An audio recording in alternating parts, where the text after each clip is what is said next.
যে ছবি এই মুহূর্তে আপনারা দেখতে পাচ্ছেন বনগাঁ লোকসভা কেন্দ্রের কল্যাণীর গয়েশপুরে কেন্দ্রীয় বাহিনীর বিরুদ্ধে লাঠিচার্জের অভিযোগ। একেবারে মাঠের মধ্যে ঢুকে লাঠিচার্জ করেছে কেন্দ্রীয় বাহিনী। ছবিতে দেখতে পাচ্ছেন লাঠি উঠিয়ে তেড়ে যাচ্ছেন কেন্দ্রীয় বাহিনীর জওয়ানরা। তৃণমূলের তরফে স্পষ্ট অভিযোগ করা হচ্ছে এই জায়গাতে লাঠিচার্জ করেছে কেন্দ্রীয় বাহিনীর জওয়ানরা।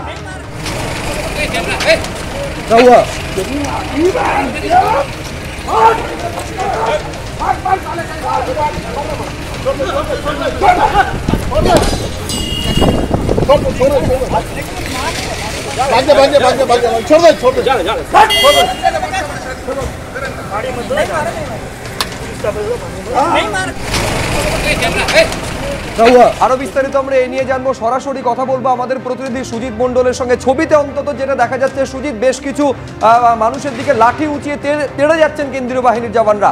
ঠিক কি ঘটেছে, কেন বাহিনীর জওয়ানদের এরকম ভাবে দেখা যাচ্ছে?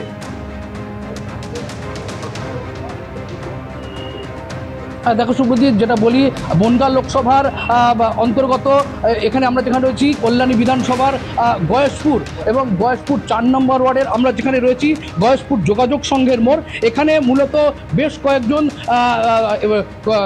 গয়েশপুর আইএনটিটিইউসির শহর সভাপতি সহ বেশ কয়েকজন কর্মী সমর্থক তৃণমূলের, তারা কিন্তু এই যে মাঠটা দেখাচ্ছি আমার ডান দিকে, এই মাঠের মধ্যে তারা বসেছিলেন এবং তৃণমূলের তরফ থেকে যেটা অভিযোগ করা হচ্ছে সেই সময় কেন্দ্রীয় বাহিনীর জওয়ানরা তারা এই মাঠের মধ্যে ঢুকে তাদেরকে লাঠিচার্জ করে বলে এমনটাই কিন্তু অভিযোগ। এবং তার ফলে আইএনটিটিইউসির যে নেতা রয়েছেন দেবাশিস দাস, তিনি কিন্তু আক্রান্ত হয়েছেন এবং তার পায়ে লেগেছে বলে তিনি কিন্তু অভিযোগ করছেন। আমরা তার কাছ থেকে শুনে নেব প্রকৃতপক্ষে সেই সময় কি হয়েছিল যদি বলেন।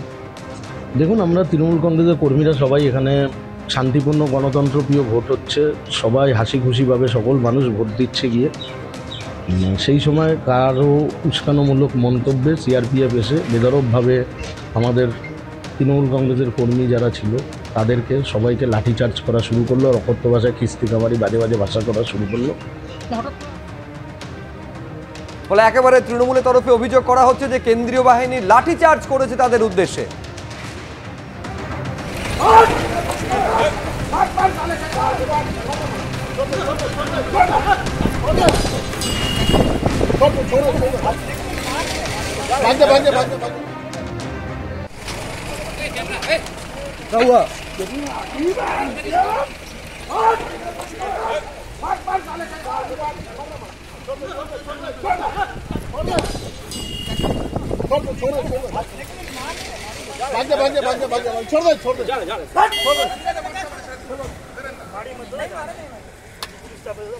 छोड़